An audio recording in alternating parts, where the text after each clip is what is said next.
What's going on, everybody? It's Mr. Do It All, and as you see, we about to talk about the Carolina Panthers, led by Cam Newton. Now here we go. Let's jump into what happened last year. Now last year they lost Josh Norman. Defense suffered in the secondary. Luke Kuechly went down with a scary concussion. Defense suffered. You take away somebody like Luke Kuechly, is terrible. That sucks because he's one of the best linebackers in the league, probably the best middle linebacker in the league. It sucks. I mean, injuries are a part of the game, but it's a terrible, terrible feeling when it's your defensive leader. Now, some other losses that they had this past year. Nothing too out crazy. They did trade. I think they lost. Either they traded Coney Ely, or he was a free agent and the Patriots picked him up. But yeah. So, some of their key additions include Charles Johnson, kind of whatever receiver. Russell Shepard, kind of a whatever receiver. Matt Khalil, average left tackle. Defensive and Julius Peppers, past his prime, but will give you stuff on limited snaps. Captain Munnerlyn, solid slot corner. And Mike Adams, who's previously with the Colts, but he's also a little bit older, 36. Now, I don't know what the Colts are... I mean, not the Colts. The Panthers are doing with some of these signings. A lot of these guys are a little bit older. I think that they're trying to keep their window open a little bit for potential playoff run here. But the talent on the defensive side of the ball, especially the secondary, says no. Losing out on the best corner, not the best. Backtrack a little bit.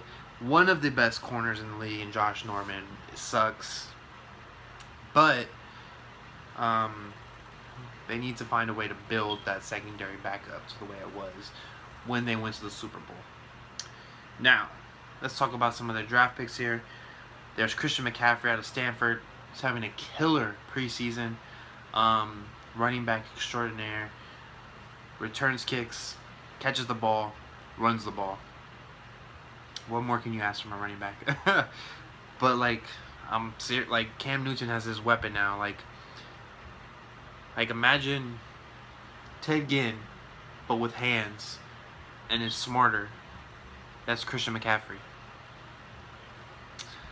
So, Curtis Samuel, I believe, was drafted out of Ohio State. Let me check real quick. I don't want to get my facts wrong here. But they drafted a receiver, an offensive tackle, a defensive end, and a cornerback. Yeah, he was drafted out of Ohio State. But yeah, I mean, solid receiver. They need the receiving help outside of Kelvin Benjamin and Greg Olsen. Obviously, Christian McCaffrey will fill some of that role. And Kelvin Benjamin, I believe, put on 30 pounds in the offseason. If I remember the picture that I saw, he looked extremely big for a receiver. Now, he is 6'5" or something, but no excuse to be like 260 as a receiver. Now, talking about their defense here, going back to their defensive line is a little bit on the downfall outside of Mario Addison and what's the guy's name? Unbelievable, I'm drawing a blank. We'll get back to that. And their linebacking corps is probably one of the best overall linebacking corps in the NFL, with Kuechly, Shaq Thompson, Thomas Davis. And their defensive backfield is like more on the below average side. So to help them out, they probably run a lot of zone blitzes. So that'll help them relieve some pressure off of their defensive backs to get to the quarterback. Going back to the defensive line, K'Wan Short, that's their best defensive lineman.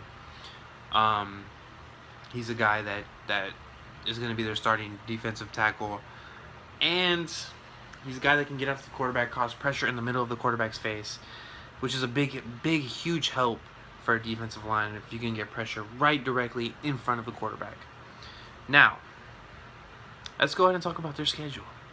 Now, we just saw the Saints schedule, so now we're going to talk about their schedule. Now, their divisional games are the same.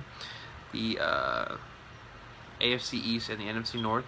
And their two-place games are the 49ers and the Eagles.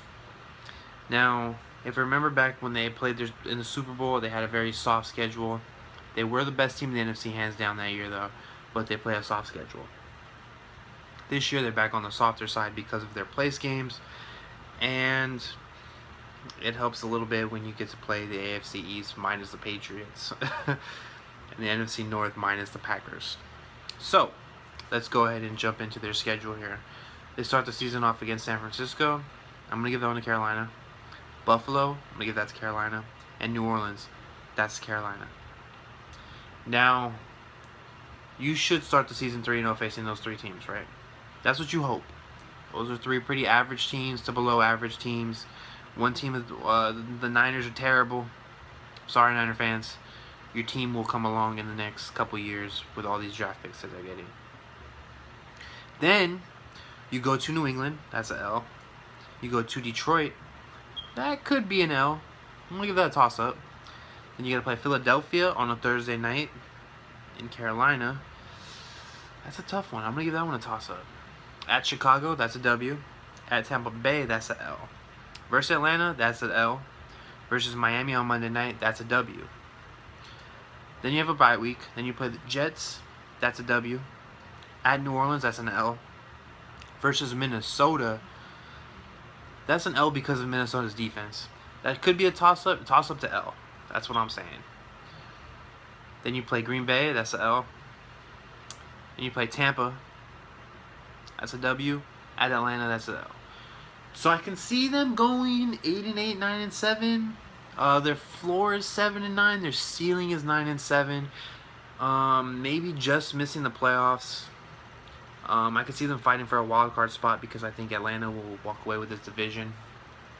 But yeah, I mean, this team needs help on the defensive side of the ball, especially their defensive backfield.